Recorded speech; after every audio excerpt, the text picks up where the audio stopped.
Hi, I'm Dr. Rachel Knox, and this is my sister, Dr. Jessica Knox, and we are 2 out of 4 physicians in our family who make up the Knox Docs. And we specialize in cannabinoid medicine and endocannabinology, and we are excited and ready to answer a lot of your frequently asked questions. So one question we get a lot is, how do I know if I'm taking the right amount of CBD for me? And of course, it depends person by person. What are you hoping to get out of your CBD product? If you're looking for wellness, that might be different if you're looking for a specific benefit from CBD. In general, we talk about a wellness dose of CBD being somewhere between 20 to 50 milligrams of CBD on a daily basis. You might not need that much. You might find that you do better with more.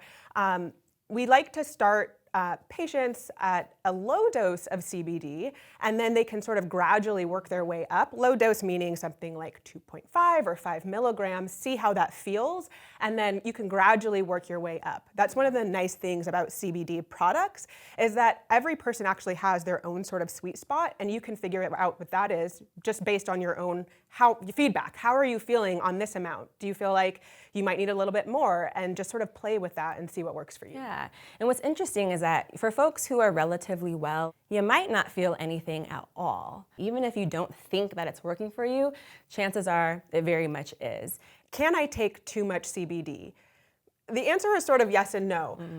If you take too much CBD, you might actually lose some of the benefit of it. So there's sort of this curve that we've talked about before, where at the top of this curve, you're getting sort of like the maximum benefit you're going to get from CBD. And if you go past that point on the curve, it's not really going to hurt you, but you might not get any additional benefit. So at that point, what's the point of taking more CBD? Right. And our endocannabinoid system, right, the system that the CBD is working on, at higher, when it's sort of been like bombarded or we've been taking too much, it might actually sort of down-regulate, meaning it's going to be less responsive to the CBD you're putting in your body. So if you feel like, oh, I was getting great benefit from this CBD and now I kind of feel like I'm losing that, it might be because you did sort of overshoot your sweet spot. Right. And you might just want to take a few days off of your CBD product. Yeah, to reprime that endocannabinoid system. It will sort of wake back up, become responsive again, and you can resume your CBD product and you'll start getting that benefit again. Yeah. Another really common question, there's lots of confusion, I think, out there in the world about this question, is what's the difference between hemp and cannabis? Cannabis is a species with a lot of chemical varieties, meaning that one cannabis plant can have a ton of CBD and another one have a ton of THC. They're still both cannabis. So the confusion really lies in what is the definition of hemp. So hemp here in the United States is any cannabis chemical variety that has less than 0.3% THC, and anything that has above 0.3% THC is considered cannabis or marijuana. And then there's also hemp seed oil, right? Which is commonly confused with hemp oil or CBD from hemp oil.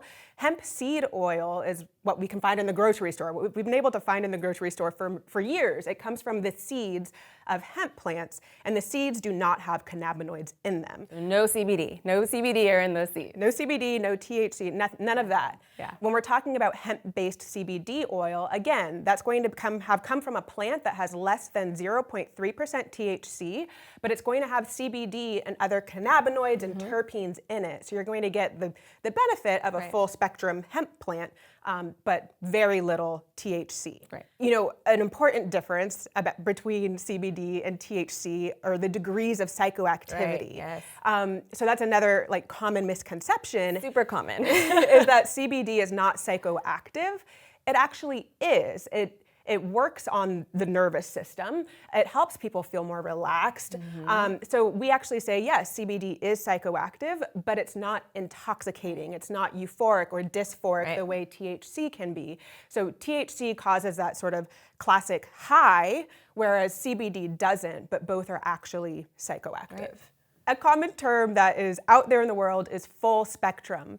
And we really believe in full spectrum products, full spectrum CBD products, and there's an important reason for that. Full spectrum means that the product has been extracted in a complete way from its raw plant material. So the product is going to have sort of that full spectrum of chemical constituents that its raw plant product started with.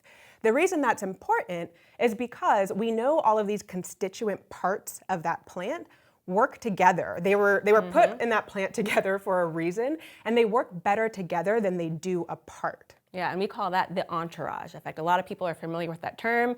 It's a hot buzz term right now too, to support that sort of full spectrum product. CBD, along with the other cannabinoids and terpenes, are really what provide the effect that a lot of people are wanting to achieve when they use CBD. CBD does not work in isolation to the degree that it does when some of those other constituents are on board. A lot of products out there talk about being a CBD isolate. You know, they've extracted the CBD away from THC. The more isolate you have, the more likely you're gonna feel that sort of biphasic effect that Dr. Jessica explained a little bit earlier. And I think your chart went this way, so I'll go that same way. With an isolate, you have a much narrower therapeutic index, is what we call, or window of safety. So with an isolate, if you're following along this line, increasing your dose, you know, you're achieving effect here. And when we go back down that curve, you might not necessarily only lose effect of that product, you can get some unwanted side effects too. The benefit of a full spectrum or fully extracted product is that those other constituents actually dampen the window of opportunity for toxic effects. So again, we promote full spectrum products mostly for the nutritional or full nutrient profile benefit, but also so that your window of safety is much, much larger. Yeah, and I think some of those other important constituents you started to mention are things like terpenes and flavonols. Right. And all of those things work together along with CBD. Terpenes are aromatic compounds that give all botanicals their flavor and their aroma. When you smell a rose, you're inhaling terpenes. When you go walk through the forest and you smell that pine, you're inhaling terpenes. Those terpenes, which make up really the most of essential oils is what I'm trying to say. And in cannabis make up anywhere from 42 to 97% of that extracted oil. They confer a lot of benefit.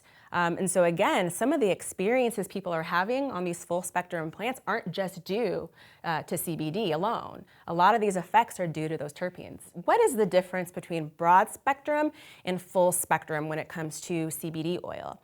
Full spectrum is a product that's been fully extracted, meaning that it's undergone an extraction process starting with the raw material and results in the broadest and widest variety of constituents that were present in that raw material.